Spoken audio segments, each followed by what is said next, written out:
Terima kasih Bung Erwin. Assalamualaikum warahmatullahi wabarakatuh. Pak Magdir Ismail yang saya hormati, Ketum IKADIN, Bang Todong, Honorary Chairman, teman-teman semua, para peserta Rakernas tadi ya, Rakernas IKADIN, dan sekaligus selamat ulang tahun buat IKADIN. Insya Allah makin maju, makin berkembang. Dan memang kami kita tetangga fakultas ini. Saya ini fakultasnya ekonomi, jadi di sini berbicara ini sama seperti bicara bola basket di depan pemain basket, gitu, Pak. Bicara bola basket di depan pelatih basket, ini. Jadi salah tempat ini. Tapi saya akan ngomong beberapa aspek yang mudah-mudahan menambah kekayaan. Nah, kami bertiga, saya Refli sama Bang Sahrin datang di sini. Sahrin ini juga pengacara soalnya, jadi biar ikut saya jadi satu di sini. Diskusi tentang ini, Pak. Tadi Bung Erwin sempat cerita tentang apa yang disampaikan Acemoglu. Kalau boleh saya teruskan sedikit ya percakapan ini.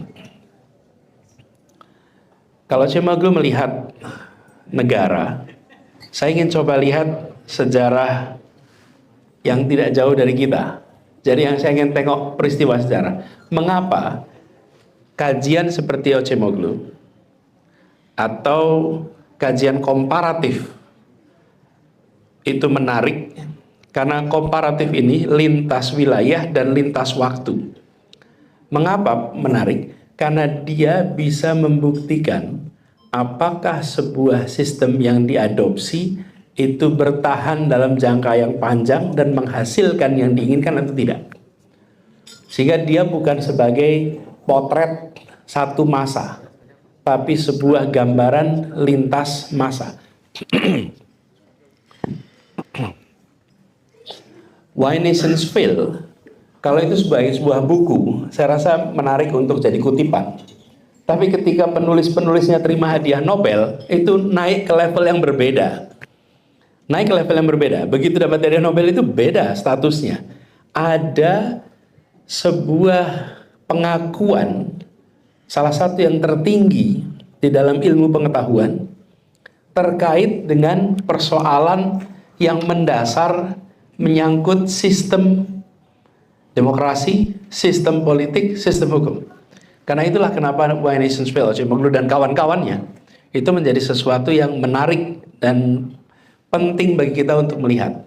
Jadi poin utamanya adalah bukan dia memotret sebuah fenomena, tapi dia memotret lintas wilayah dan lintas waktu. Oke? Nah, sebelum saya masuk ke Acemoglu itu, saya ambil peristiwa yang lintas waktu, tapi bukan negara, tapi korporasi. Apa namanya? Namanya itu VOC. VOC itu 1602 didirikan. Bisa disebut sebagai multinasional pertama di dunia. Dan perusahaan multinasional pertama yang menerbitkan saham publik. Sebelum itu tidak ada. Ini sesuatu yang menarik. Kenapa? Karena muncul menjadi sebuah korporasi, 57.000 karyawan, 150 kapal dagang, dan memiliki prajurit bayaran itu lebih dari 10.000 orang. Ini sebagai sebuah entitas sudah mirip state ini. Ini korporasi. Nah, di luar kekuatan korporasi itu ada seorang penulis bukunya Sapiens, namanya Yuval Noah Harari. Di situ menyebutkan bahwa korporasi ini menghasilkan sebuah inovasi yang belum pernah ada sebelumnya. Namanya kredit. Hari ini kita dengar kredit itu ya biasa. Tapi pada waktu itu yang namanya kredit itu betul-betul hal yang amat baru. Apa kredit itu? Kredit itu sesuatu yang sifatnya merupakan kepercayaan atas masa depan. Dan untuk pertama kalinya dunia tahu apa itu konsep kredit. Dan dengan konsep ini memungkinkan untuk bisa meminjam, memungkinkan untuk bisa mendapatkan pinjaman dan lain-lain. Nah, kita semua tahu inovasi kredit ini, Bapak sekalian, di dalam perjalanan pertumbuhan perekonomian dunia selalu disebut ada dua fenomena penting di abad pertengahan merkantilis ini. Satu, revolusi industri. Dua, revolusi kredit. Revolusi industri tanpa ada inovasi soal kredit nggak akan berkembang. Kalau kredit saja tanpa ada revolusi industri nggak berkembang. Ini satu pasang ini. Dan itu berdampak kepada peningkatan kesejahteraan dunia yang kita tahu seperti sekarang ini. Nah, di balik urusan kredit ini, ada urusan supremasi hukum. Karena bagaimana sebuah kegiatan menjaminkan masa depan bila dia tidak ditopang dengan perlindungan atas hak atas properti, tidak ditopang dengan kepastian hukum, tidak ditopang dengan adanya sistem, mungkin bahasanya Bapak Ibu sekalian lebih tahu diksi yang tepat, tapi menjaga law and order, kepastian hukum menjadi bingkai dari kredit ini. Nah, pertumbuhan ekonomi itu ditopang dengan supremasi hukum. Apa yang terjadi? Korporasi ini tumbuh dahsyat, luar biasa. Tapi dalam perjalanannya mulai terjadi pelan-pelan penyimpangan, mulai pelan-pelan perubahan antara yang dipraktekkan di negeri Belanda dengan yang dipraktekkan di tanah jajahan. Ada gap. Dan ketika terjadi gap, maka muncul praktek-praktek koruptif di dalamnya. Dan akhirnya dalam waktu setelah 200 tahun ini tumbang. Yang menarik, ketika muncul praktek koruptif, korporasi ini bukan memerangi. Apa yang dikerjakan VOC? Menginstitusikan. Jadi praktek korupsi itu dilegalkan, dicari caranya sehingga itu menjadi pembenaran. Jadi bukannya kemudian ini dikoreksi, tapi diubah. Gaji dikurangi. Di sisi lain, agen-agen itu diizinkan untuk ambil keuntungan pribadi di bawah bendera korporasi. Dan mereka menyebutnya sebagai oil for development. Yaitu ongkosnya lah, itu pelumasnya supaya bisa berjalan dengan baik. Kompromi kita di situ. Dan apa yang terjadi setelah kompromi itu terjadi? Situasi keuangan menurun, operasi tidak efisien, daya saing menurun, akhirnya bangkrut. Setelah hampir 200 tahun tutup. Bapak sekalian, ini contoh menarik. Bagaimana tumbuh kuat karena governance, tata kelola, dan tumbang karena kompromi governance. Nah, ini kemudian saya ingin kaitkan dengan apa yang tadi sampaikan terkait dengan argumennya Ocemoglu. Ocemoglu ini punya beberapa catatan yang dalam definisi mereka bertiga, Simon Johnson, James Robinson, dan Ocemoglu, dia memberikan istilah begini: negara yang maju, negara yang akan berkembang, itu negara yang inklusif, sementara yang akan tumbang, yang tidak bisa berkembang adalah yang ekstraktif. Dan apa itu yang inklusif? Yang inklusif itu artinya membangun institusi yang memberikan ruang untuk keterlibatan lebih banyak di bidang ekonomi dan di bidang politik. Memberi ruang partisipasi, memberi ruang untuk inovasi, dan kemudian ada peningkatan kesejahteraan secara bersama-sama. Ini yang institusi inklusif.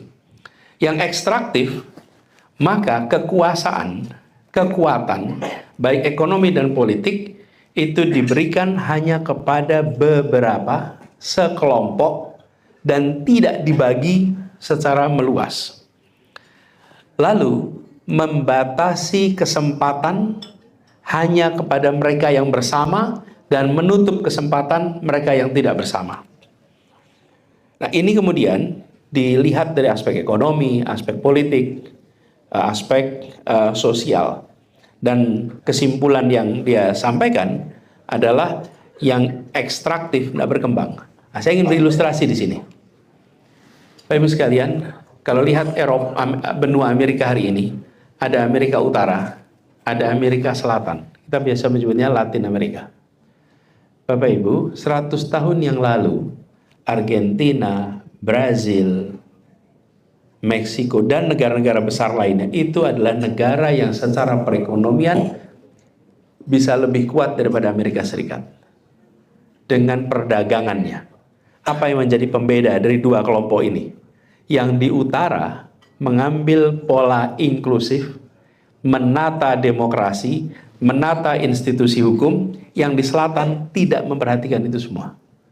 Dan ketika kita lihat dalam jangka panjang, yang di utara bisa take off, yang di selatan berkutat dalam problem yang tidak pernah selesai terus-menerus sampai sekarang. Nah, ini sekalian, saya ingin sampaikan dalam kesempatan ini, kita harus mengambil pelajaran dari peristiwa-peristiwa itu semua untuk Indonesia.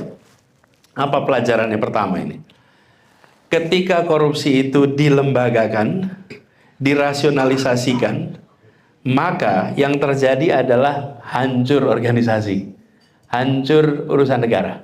Dan ini sudah dibuktikan di banyak tempat.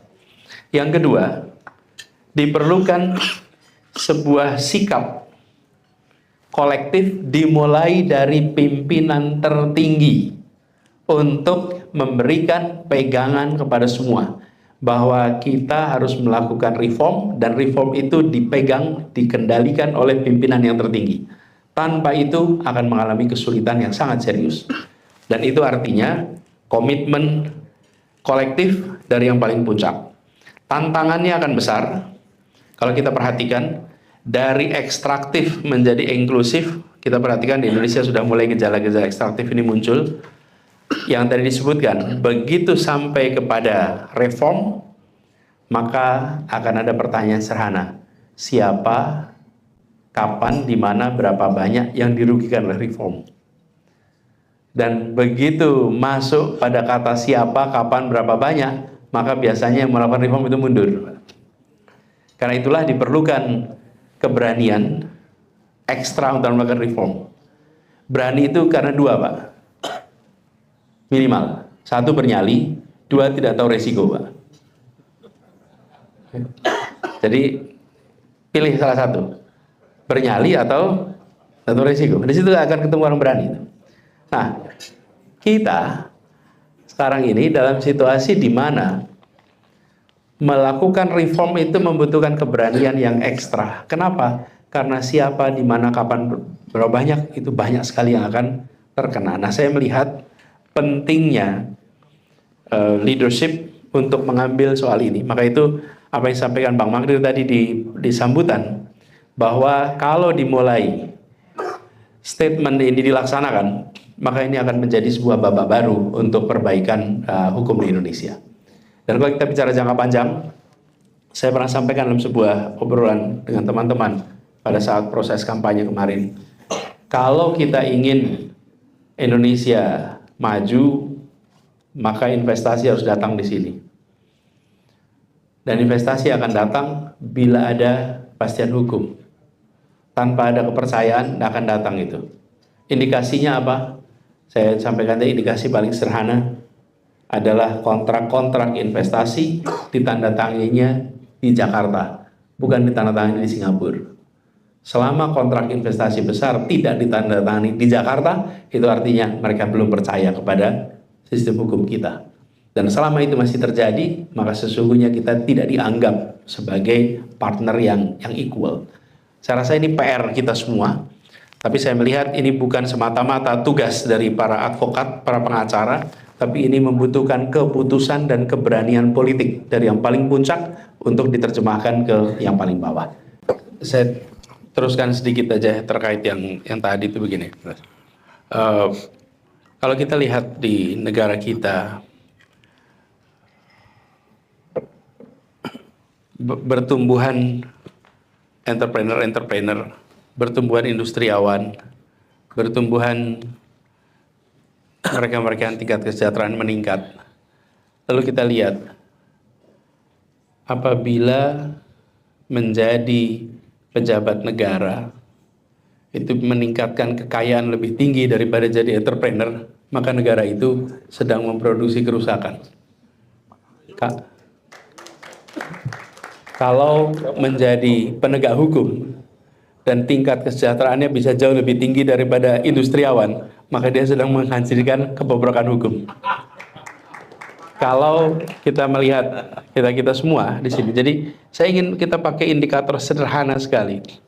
Apakah benar sekolah-sekolah bisnis itu menghasilkan mereka-mereka yang menjadi usahawan raksasa, atau justru sekolah-sekolah lain yang menghasilkan pengusaha-pengusaha raksasa? Nah, apa pesan utamanya, teman-teman sekalian? Pesan utamanya adalah bagaimana kita mengembalikan integritas di dalam keseharian kita. Bapak sekalian, kita mewarisi republik yang didirikan oleh orang-orang berintegritas. Kalau cendekiawan saja tidak cukup. Para pendiri republik ini semua intelektual, tapi mereka dapat kepercayaan rakyat bukan karena intelektualitasnya. Mereka dapat kepercayaan dari rakyat, dari publik, itu karena integritasnya. Dan ini yang menurut saya harus dikembalikan di profesi apapun, termasuk di IKADIN ini, termasuk di pengacara ini, mengembalikan integritas. Dengan integritas itulah trust akan bisa direstorasi. Kita akan bisa mengembalikan trust itu. Saya berikan cerita anekdot sebagai penutup. Zaman saya kuliah, saya sekampus sama Mas Ganjar sekampus. Kita sering mengundang pembicara datang. Satu ketika saya mengundang seorang pembicara namanya Imaduddin Abdurrahim dari Bandung. ITB Bandung. Saya jemput beliau. Lalu di perjalanan saya ini baca Bang Imad itu, semula saya mengira beliau ini ulama karena buku kuliah tauhid itu. Tapi waktu saya baca menjelang datang itu ternyata insinyur listrik, Bang. Insinyur listrik ini Bang Imad itu. Jadi di perjalanan dari bandara ke lokasi saya ngobrol, Bang Imad ini ternyata insinyur listrik. Gimana ceritanya kok dulu masuk listrik? Oh, dia cerita begini. Saya masih SMP, ada peresmian bendungan Asahan di Sumatera Utara. Kampungnya dia beberapa jam dari bendungan Asahan. Jadi kata dia, anak-anak dan laki-laki di kampungnya itu jalan kaki ke Asahan untuk menyaksikan peresmian oleh Bung Hatta. 5-6 jam jalan kaki ke lokasi. Mereka ingin lihat wajah Bung Hatta, ingin dengar pidato Bung Hatta. Belum ada televisi, belum ada koran, belum ada itu semua. Ingin tahu anak Sumatera yang jadi wakil presiden. Dan mereka berdatang sana. Lalu Bung Hatta di dalam peresmian bendungan itu berpidato. Pidatonya panjang, tapi saya bayangkan pidato Bung Hatta itu bukan seperti pidato Bung Karno. Pidato Bung Karno mungkin menggelegar. Pidato Bung Hatta itu datar. Dan Bung Hatta mengatakan begini, saudara-saudara sekalian, kira-kira di masa depan Indonesia harus membangun lebih banyak bendungan seperti ini. Harus lebih banyak membangun pembangkit listrik. Karena Indonesia masa depan akan membutuhkan energi listrik yang banyak sekali. Dan kita membutuhkan insinyur listrik yang banyak. Lalu katanya semua anak pulang kampung ingin jadi insinyur listrik. Termasuk Bang Imad. Kenapa? Karena kata Bung Hatta, saya ingin jadi insinyur listrik. Jadi berangkatlah ke Jakarta, berangkatlah ke Bandung untuk jadi insinyur listrik. Saya mendengarkan cerita itu. Apa yang menarik? Rakyat mendengar pidato pemimpinnya dan memiliki kepercayaan tanpa syarat pada pemimpin. Tidak ada satupun yang mendengarkan Bung Hatta pidato dan berpikir gini, saudaranya punya bisnis listrik apa ya? Saudaranya kontraktor bendungan apa ya? Tidak ada. Temannya adalah, tidak ada sama sekali. Tidak terbersit sedikit pun bahwa Bung Hatta mengatakan itu karena dia punya vested interest. Itu namanya integritas yang dimiliki oleh pemimpin. Dan itu yang hilang di Republik ini. Itu yang hilang di Republik ini. Jadi ketika kita mengatakan kami akan bangun X, orang tanya, ini vendor siapa yang jadi partnernya ya. Ini donor yang mana ya? Yang betul. Bapak sekali harus dikembalikan. Dan ketika ada kepercayaan luar biasa, kalau saya istilahkan tadi kepercayaan tanpa syarat, bagaimana perjalanan hidup orang begitu banyak ikut pada apa yang dikatakan pemimpin. Nah, hari ini integritas itu harus dikembalikan. Dan insya Allah nikah ini dan ulang tahunnya akan bisa berjuang mengembalikan integritas Anda kembali. Terima kasih.